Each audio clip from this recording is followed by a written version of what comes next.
करें शुरू।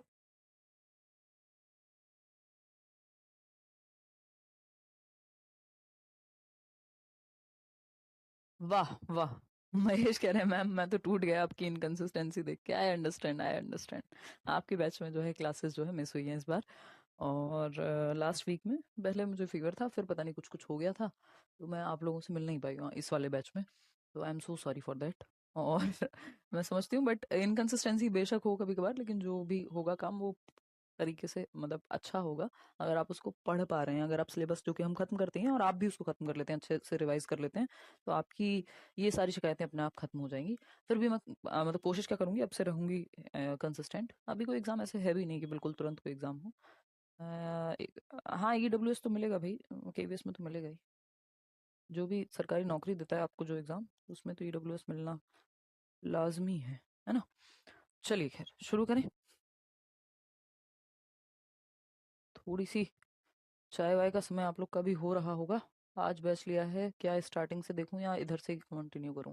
देखो लाइव क्लासेस वैसे भी आपकी 3 ही दिन होती हैं।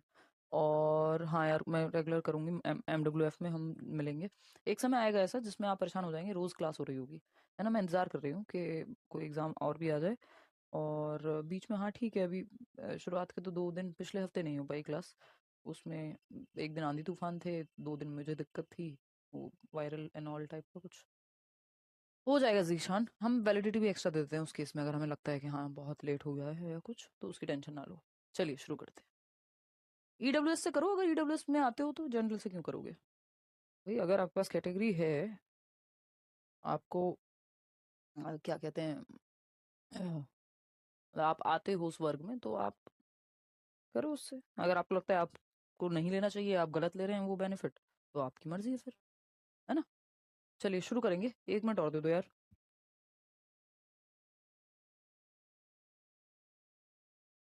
आ जाओ इतने सारे। मैं कमेंट्स पढ़ रही हूँ आपके।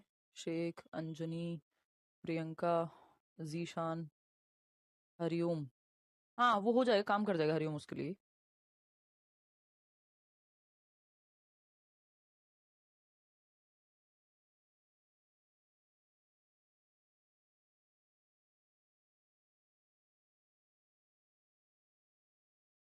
हाँ हिमांशी, काफी काफी हद तक काम आ जाएगा ये आपके।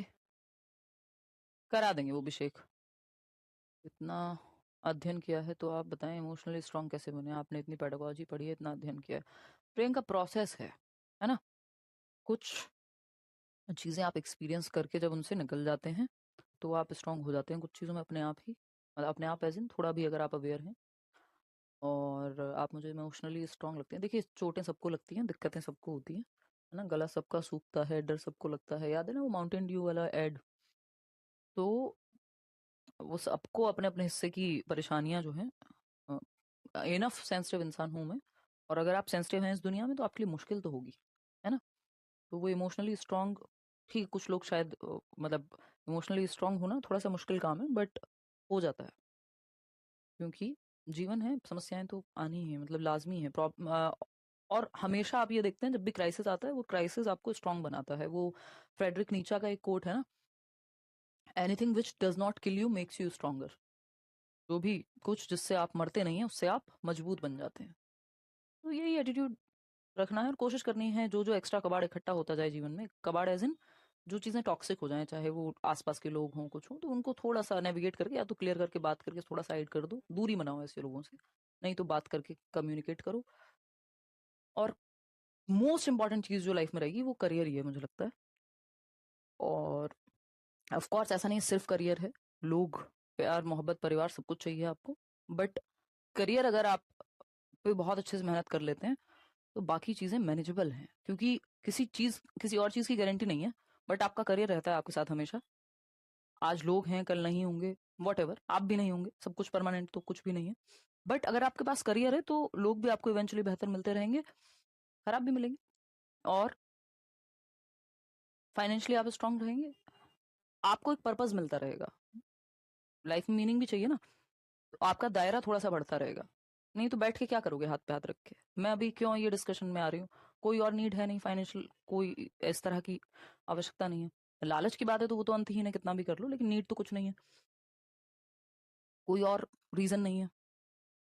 तो वो ज़रूरी है कि एक पर्पस मिलता है आपको काम से।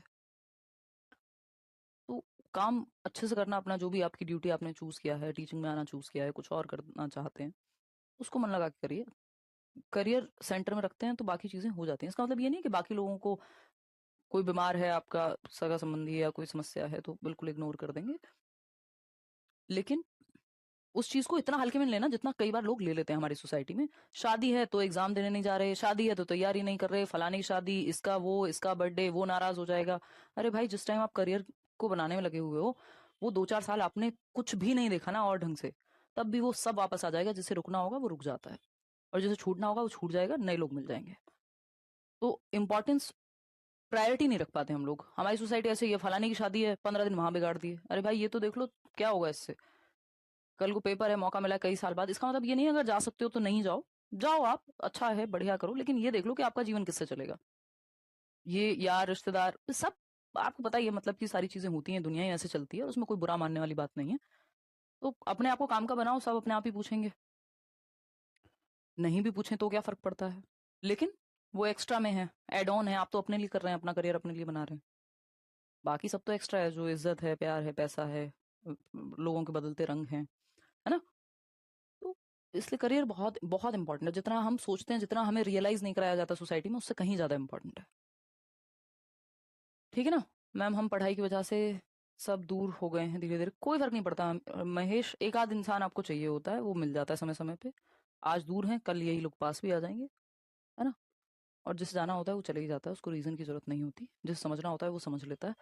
ख़ैर, ये सब काउंसलिंग हम कभी और करेंगे। आज के लिए बहुत बातें हमने कर ली।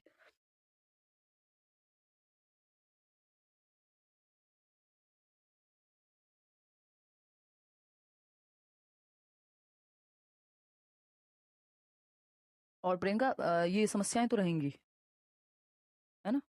वो उससे, हर समस्या से आप बड़े हैं अपनी। इस चीज़ को दिमाग में रखना है कि मतलब यू कैन सॉल्व इट। ऐसा क्या ही है? और कौन-सा, आप बॉर्डर पे तो खड़े नहीं हैं, मतलब वो लोग भी अच्छे से अपना जीवन पूरे एंथुसियाज़्म के साथ, आपके तो एक्चुअल में लाइफ थ्रेट थोड़ी है कोई। पता नहीं कहाँ-कहाँ अभी इतने सारे जगह पे भूकंप आया हुआ है, कितनी जगहों पे वॉर चल रहा होगा। तो हम लाइफ को लेके ग्रेटफुल हो नहीं पाते उतने, कि जो है जीवन, जीवन है, इस चीज़ को लेके हम खुश नहीं हो पाते। हमारे हाथ-पैर, शरीर सही है, ये बेसिक बातें हैं जो हम बचपन से सुनते हुए आ रहे हैं, इनको हम भूल जाते हैं और छोटी-छोटी चीज़ों पे स्ट्रेस लेने लगते हैं। बिल्कुल सही बात है आयुषी। गुलाब जैसे हो, गुलाब लगते हो, हल्का सा मुस्कुरा दो तो लाजवाब लगते हो। शेख, क्या बात है! शेरो शायरी। आज की बातें सिर्फ आज हम बातें करने वाले हैं कि बहुत दिन बाद मिल रहे हैं, चलो थोड़ी बहुत बातें कर लेंगे, चाय खत्म करेंगे और शुरू करेंगे कहानी को। मैम, आप सुन रहे हो हमें? Ma'am, school leadership and management की वीओडी मिल सकती है। हरिओम, ये तो मैं कराती हूँ, बैच में करा देती हूँ टॉपिक, ये तो मैं शायद अभी रिसेंटली ही कराया है ना? दे देंगे।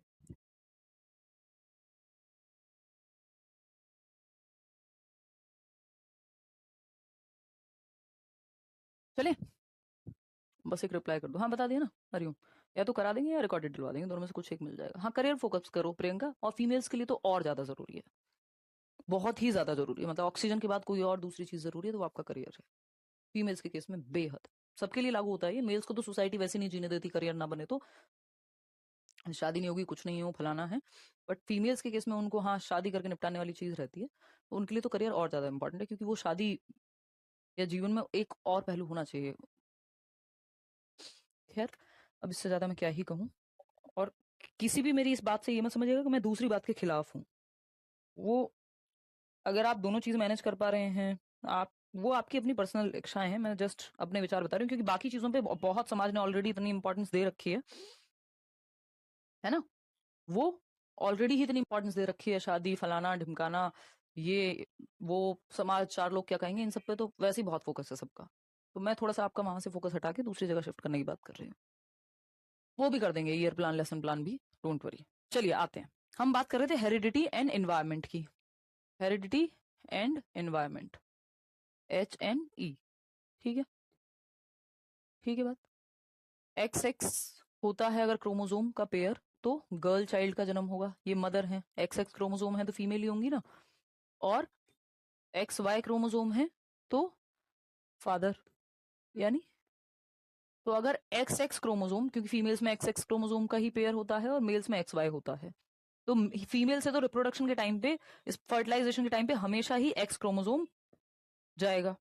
इधर मेल से भी अगर एक्स आ जाता है, एक्स या वाई है, तो उन दोनों में से कोई एक ही आएगा, तो डॉटर का जन्म हो जाएगा, है ना। इसमें जेंडर निर्धारित करने में फीमेल्स का, महिलाओं का कोई रोल नहीं है, क्योंकि उनका जो क्रोमोसोम का पेयर है उनके अंदर होता ही एक्स एक्स है।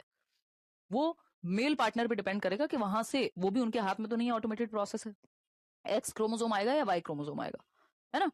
तो ये क्या है, एक्स वाई क्रोमोसोम।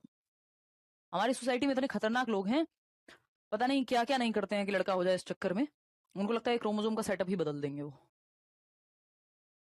एनीवेज, चलिए, तो ये एक्स एक्स क्रोमोसोम मतलब डॉटर का जन्म होगा।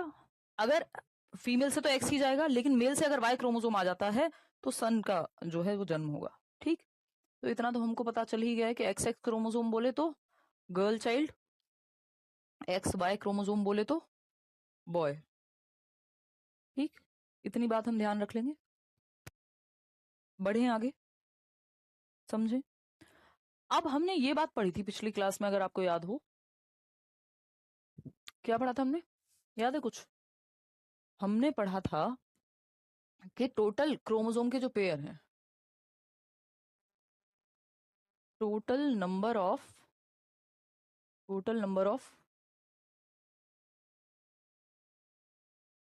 क्रोमोसोम क्रोमोसोम्स पेयर, यानी जोड़े कितने होते हैं क्रोमोसोम के, तो 23। कितना? 23। Clear? 23 total number of chromosomes, 23। Total number of pairs, जो टोटल नंबर ऑफ पेयर्स यानी जोड़े कितने हैं, तो number of chromosomes, chromosomal pairs, तो जोड़े हैं 23। टोटल नंबर ऑफ क्रोमोसोम अगर पूछे आपसे, ये मैंने जान के नंबर यहां लगाया ताकि कंफ्यूजन क्रिएट हो, नहीं तो जरूरत नहीं थी, मैं सिंपल लिख सकती थी नंबर ऑफ क्रोमोसोम्स पेयर, तो वो 23 है। टोटल नंबर ऑफ क्रोमोसोम्स कितने होंगे? टोटल नंबर ऑफ क्रोमोसोम्स जो हैं, गुणसूत्र की अगर हम बात करें तो टोटल गुणसूत्र होंगे आपके 46 20, क्योंकि एक पेयर ही हम किसको कहते हैं, जूते का भी पेयर का, जूते का हम क्या कहते हैं, पेयर कहते हैं। पेयर क्यों कहते हैं, जोड़े में होता है जूता, एक जूता थोड़ी कहते हैं कि एक शू दे दो, ये नहीं कहते ना, पेयर ऑफ शूज कहते हैं, आप पेयर ऑफ शूज मतलब एक जोड़ी जूते। तो ऐसे ही क्रोमोसोम्स भी जोड़े में चलते हैं, यानी डबल। तो 23 जोड़े हैं, अगर जोड़े पूछ ले आपसे गुणसूत्रों के तो 23, और अगर आपसे पूछ ले नंबर ऑफ क्रोमोसोम, गुणसूत्रों के गुणसूत्रों के जोड़ों की संख्या, जोड़ों की जोड़ों की संख्या, गुणसूत्रों के जोड़ों की संख्या 23 23, और गुणसूत्रों के गुणसूत्रों की संख्या, या इसके आगे क्या लगा दो, कुल गुणसूत्रों की संख्या, कुल गुणसूत्रों की संख्या कितनी होगी, 46 46 46। ठीक, क्लियर है इतनी बात? ये बेसिक सा एक नंबर का क्वेश्चन है, इसमें भी गड़बड़ कर देते हैं कई लोग। एक्स एक्स क्रोमोसोम तो फीमेल, एक्स वाई तो मेल। अब ये जो 23 जोड़े हैं, टोटल नंबर ऑफ पेयर जो हैं, टोटल नंबर ऑफ पेयर 23 हैं, इसमें से जो 22 हैं, 23 पेयर ऑफ क्रोमोसोम जो है, इसमें से 22 जो जोड़े हैं 22, इनको ये बिल्कुल सेम होते हैं, यानी एक्स एक्स होगा तो एक्स एक्स होगा, एक्स वाई होगा तो एक्स वाई होगा, ये 22 जोड़े बिल्कुल सेम होंगे। इनको इसीलिए ऑटोजोम्स कहते हैं। ऑटोजोम्स, हिंदी में भी ऑटोजोम्स ही कहेंगे, मैं हिंदी में वैसे लिख देती हूँ, ऑटोजोम्स, ऑटोजोम्स। ठीक है, जो 23वां जोड़ा है, 23वां जोड़ा है, जो 23वां जोड़ा है, वो 23वां जोड़ा सेक्स क्रोमोसोम कहा जाएगा, क्योंकि ये निर्धारित करेगा कि बच्चे का सेक्स क्या होगा, मेल होगा कि फीमेल होगा। सेक्स क्रोमोसोम इसलिए इसको कहते हैं, सेक्स क्रोमोसोम कहते हैं, ठीक है। ऑटोसोम्स सेक्स क्रोमोसोम, क्लियर है बात, कोई दिक्कत परेशानी? हाँ 23, जो 23rd वहां जोड़ा है वो डिसाइड करेगा कि बच्चे का सेक्स मेल होगा बच्चा कि फीमेल होगा। बाकी सारे सेम है, ऑटो का मतलब ये होता है सेम, जैसे ऑटो पायलट पे नहीं चलते प्लेन्स, अपने आप चल रहे हैं, मान लीजिए ट्रेन है कुछ और है, तो सेम ये 22 पेयर एकदम सेम होंगे। 23वां जोड़ा है जिसको हम सेक्स क्रोमोसोम क्रोमोसोम या सेक्स डिटर्मिनेंट क्रोमोसोम कह रहे हैं, कि जिसके द्वारा जो सेक्स है बच्चे का वो क्या होगा, वो निर्धारित होगा। बात सही है। अब इसमें से जो अगर 21वें जोड़े का गुणसूत्र है, मान लीजिए इतने 23 पेयर बने हैं ना, दो दो मिलकर के एक एक पेयर, ऐसे 23 बार पेयर बने। अब उस 23 में से जो 22 हैं वो बिल्कुल सेम होते हैं, तो इसको हम क्या कहते हैं, ऑटोसोम कहते हैं। जो 23वां जोड़ा है उसको हम 23rd पेयर को, जो लास्ट पेयर है उससे सेक्स डिसाइड होगा, तो सेक्स क्रोमोसोम कह रहे हैं। अब 21वें पेयर में अगर समस्या है, कुछ डिसऑर्डर्स भी होते हैं ना, तो जो इंपॉर्टेंट डिसऑर्डर्स हैं वो आपके पेपर में है, एक दो जो काम के हैं, अदरवाइज सब कुछ तो हमें पढ़ना नहीं है, नहीं तो बायोलॉजी बन जाएगा ये फिर, ठीक।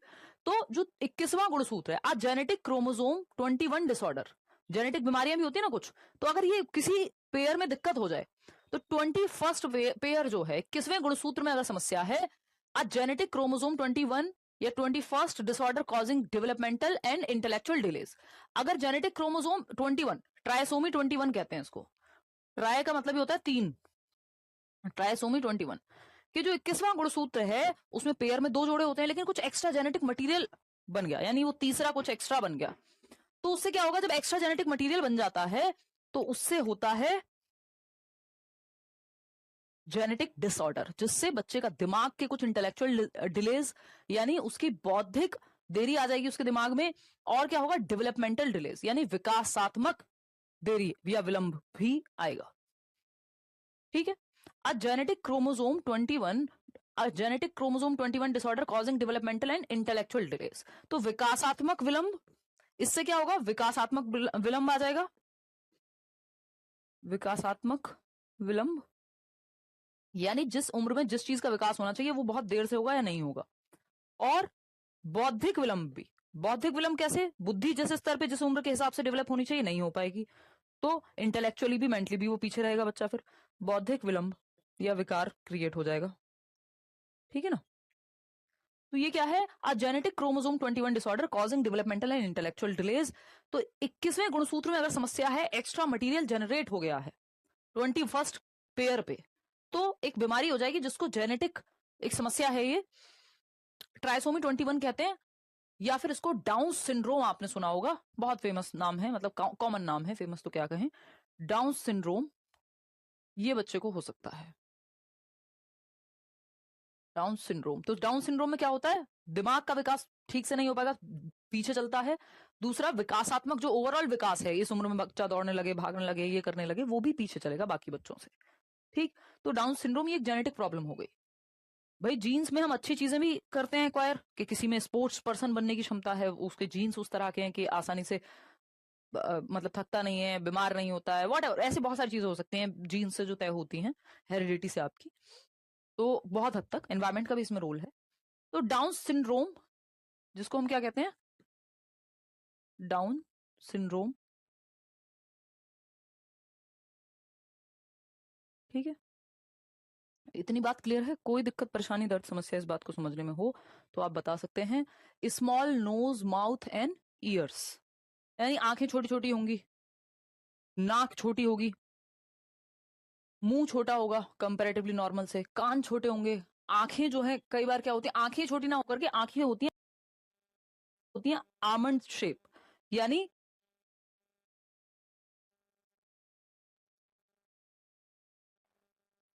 वो देखा है बादाम, बादाम की जैसी, तो वो थोड़ा कोनों पे चपटा होता है, थोड़ा शार्प होता है, नॉर्मल इंसान की आंखें वैसी नहीं होती, जिसको ये नहीं है डाउन सिंड्रोम, ये आप देख रहे हैं, ये इस तरह की फ्लैट आईज एक तरह से हो जाती हैं।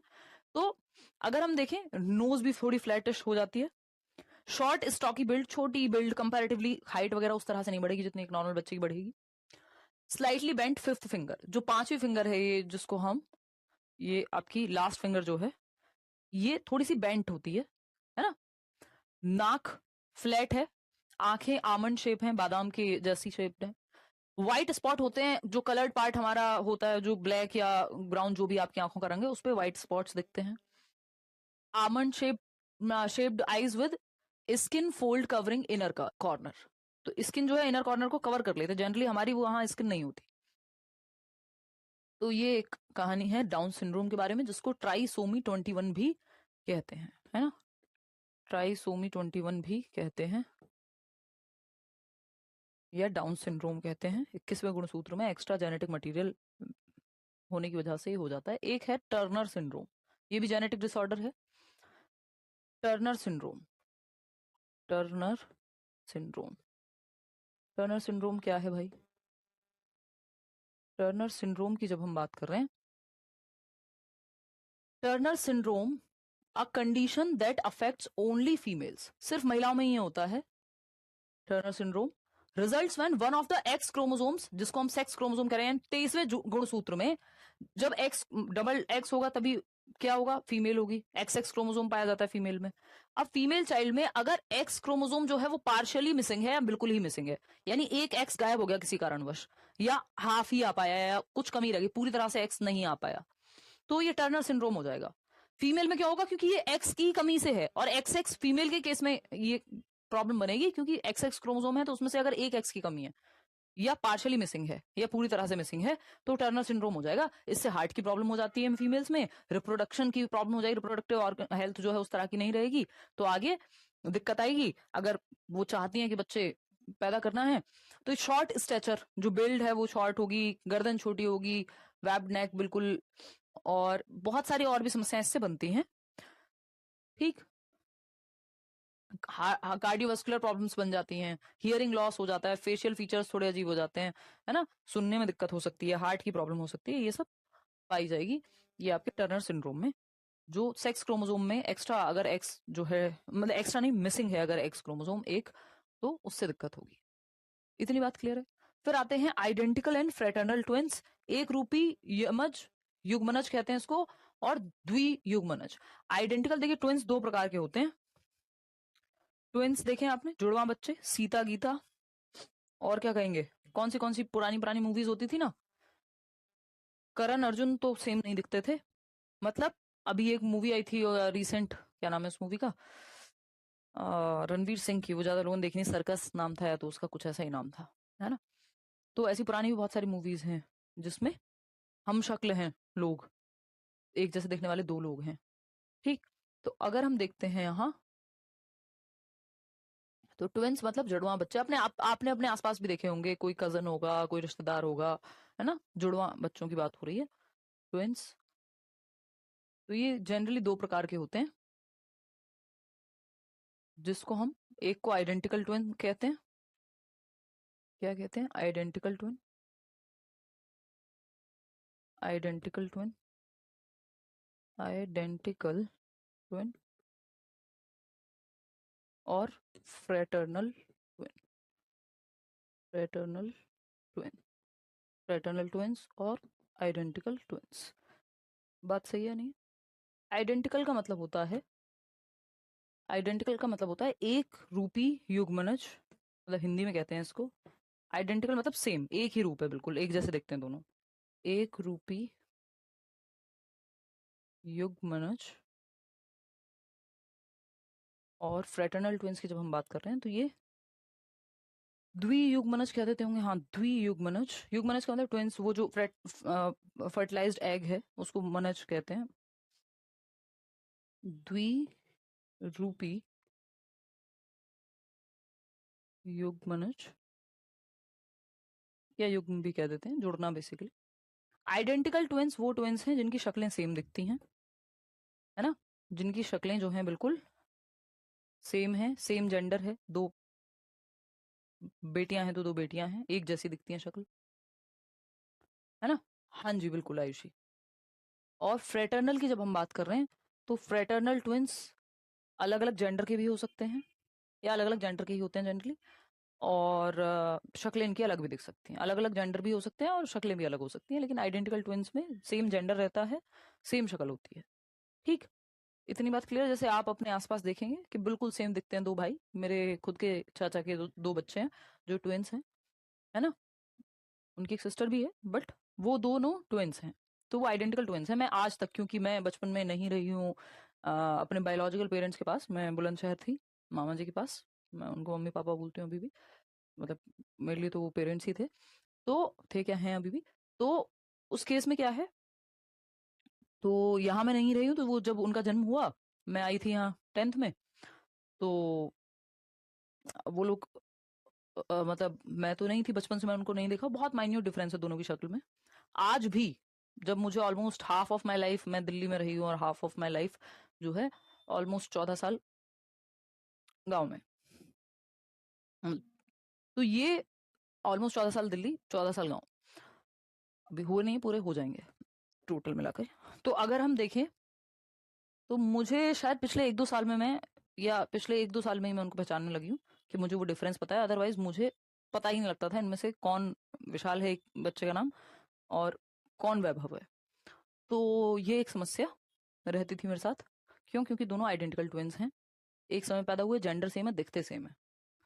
शौक में अंतर है, उनके नेचर में उनके अंतर है, टेम्परामेंट में भी डिफरेंस है, ऐसा नहीं है बिल्कुल सेम नहीं है।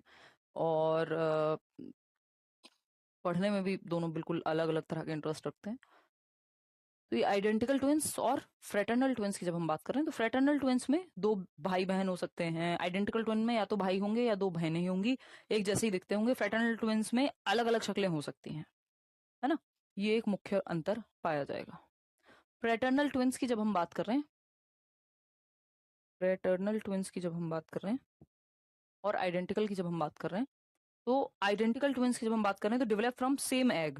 भाई ये हमें पता है, ये नॉर्मल 9th क्लास में आ जाता है चैप्टर रिप्रोडक्शन वाला, कि एग जो एक फीमेल जर्म सेल बोलते हैं जिसको, और स्पर्म है जो मेल जर्म सेल है।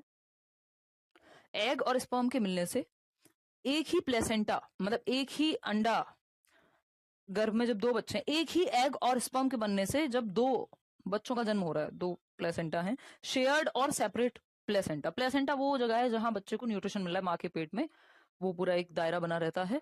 दायरा क्या, एक प्रॉपर एनवायरमेंट है। तो ये शेयर्ड और सेपरेट प्लेसेंटा, या तो सेम प्लेसेंटा में भी ये हो सकते हैं बच्चे, या अलग अलग दो प्लेसेंटा बनेंगे, उतना आपको जानने की जरूरत नहीं है। बट एक ही एग और एक ही स्पर्म से जब दो बच्चों का जन्म हो रहा है स्प्लिट होकर के, तो ये आइडेंटिकल ट्विंस हैं। जेंडर सेम रहेगा, दिखेंगे सेम, लगभग आईक्यू भी सेम ही रहता है, थोड़ा सा अंतर होता है बस। Same sex, develop from same egg and sperm. ठीक। फ्रेटर्नल ट्विंस जो हैं ये दो अलग अलग, इसलिए इनको द्वियुग्मनज बोलते हैं, क्योंकि एक एग से नहीं बने। तो develop from two sets of egg and sperm, दो अलग अलग स्पर्म से दो अलग अलग एग जो हैं वो फर्टिलाइज हुए हैं यदि, तो उसको हम फ्रेटर्नल ट्विंस कहते हैं।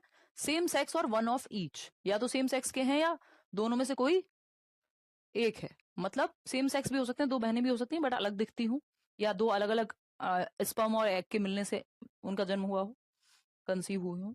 या फिर दो भाई बहन भी हो सकते हैं जिनकी शक्लें अलग होंगी जनरली, और ये एक स्पर्म और एग के मिलने से बने होंगे। शक्लें सेम भी हुई होती हैं यदि, तब भी ये दो अलग अलग एग और स्पर्म से बने हैं। ठीक। ये कहानी है फ्रेटर्नल ट्विंस की। तो one egg one sperm, same placenta या सेपरेट, आइडेंटिकल ट्विंस। दो अलग एग दो अलग स्पर्म से बने हैं यदि, सेपरेट प्लेसेंटा में दोनों को खाना मिला है अंदर पेट के, फ्रेटर्नल ट्विंस। आगे बढ़ेंगे, क्या कहता है कवि। आइडेंटिकल ट्विंस पे हमारी ऑलवेज बात हो चुकी है, और ये वही बात रिपीट हो रही है यहाँ पे। अब आ जाते हैं एनवायरमेंट क्या है भाई, और फिर आएंगे हेरिडिटी और एनवायरमेंट की बहस पे। एनवायरमेंट यानी पर्यावरण या वातावरण जिसको हम कहते हैं। पर्यावरण बना है दो शब्दों से, आपने बचपन में पढ़ा होगा, परि प्लस आवरण, मतलब वो चीज जो हमें चारों ओर से घेरे हुए है उसको हम एनवायरमेंट कहते हैं, विच सराउंड्स अस। ठीक। वो एनवायरमेंट है। अब इसमें कई प्रकार हो सकते हैं। वो फिजिकल एनवायरनमेंट हो सकता है जिसमें नेचर है, पेड़ हैं, पौधे हैं, जलवायु है।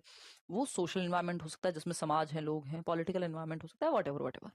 तो एनवायरनमेंट कुल मिलाकर के जो भी हेरिडिटी नहीं है, हेरिडिटी को यदि हम छोड़ दें, आपके जेनेटिक मटेरियल को अगर हम जीन्स को छोड़ दें, उसके अलावा जो भी है वो सब एनवायरनमेंट है। भाई आपके जेनेटिक मटेरियल, आपके डीएनए, आपके जेनेटिक्स को छोड़ करके बाकी सब तो एनवायरनमेंट का ही पार्ट हुआ ना। क्या है? एनवायरमेंट। क्या है? एनवायरमेंट, वातावरण। बात सही है या गलत है? बात तो सही है।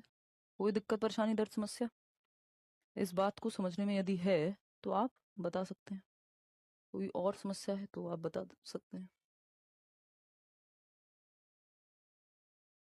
फटाफट से बताओ। इतनी बात क्लियर है? चलिए। The environment is everything that affects the individual except his genes. मतलब एनवायरमेंट वो सब कुछ है जो एक व्यक्ति को प्रभावित करता है सिवाय उसके जीन्स के। पर्यावरण जीन्स को छोड़कर हर चीज को प्रभावित कर सकता है एक तरह से। तो पर्यावरण जीन्स को छोड़कर वह सब कुछ है जो व्यक्ति को प्रभावित कर सकता है।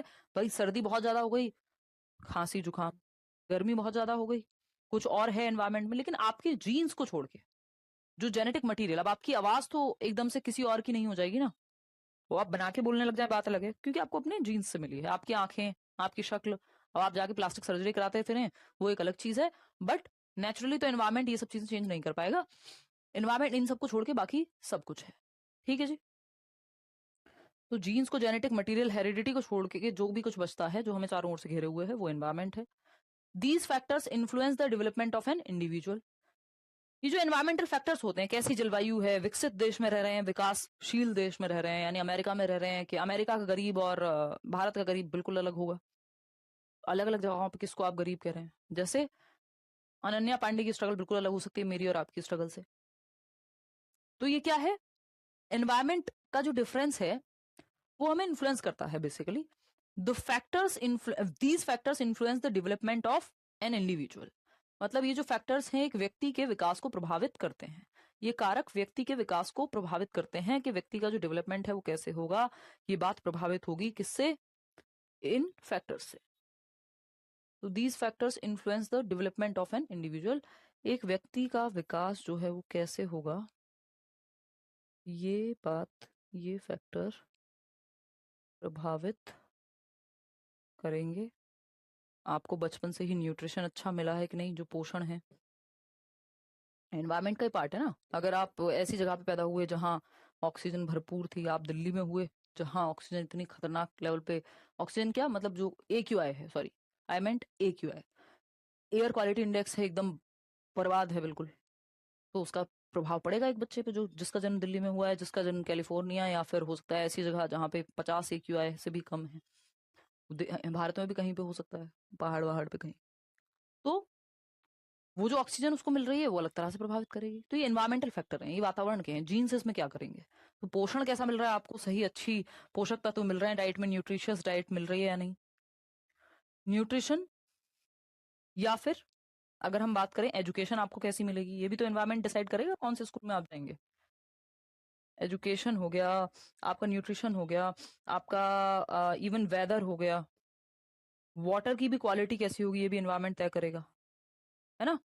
ट्रेनिंग कैसी मिलेगी। तो एनवायरनमेंट के बहुत सारे फैक्टर्स हैं जो वातावरण प्रभावित करता है और आपकी डेवलपमेंट को वो ओवरऑल बहुत प्रभावित करते हैं। विकास की प्रक्रिया आपकी प्रभावित होती है। कैसी एजुकेशन मिलेगी, किस तरह का माहौल मिलेगा, ये क्या इकोनॉमिक स्थिति है। एक बच्चा जिसको खाने को नहीं मिल रहा है, एक बच्चा है जो पता नहीं कितना वेस्ट कर देता है दिन में। तो ये सब फैक्टर्स हैं जो आपके विकास को प्रभावित करते हैं। अगर आपको ठीक से खाना मिल रहा होगा, आपका विकास जो है वो पॉजिटिवली प्रभावित होगा। अगर आपको ठीक से खाना नहीं मिल रहा तो नेगेटिवली होगा।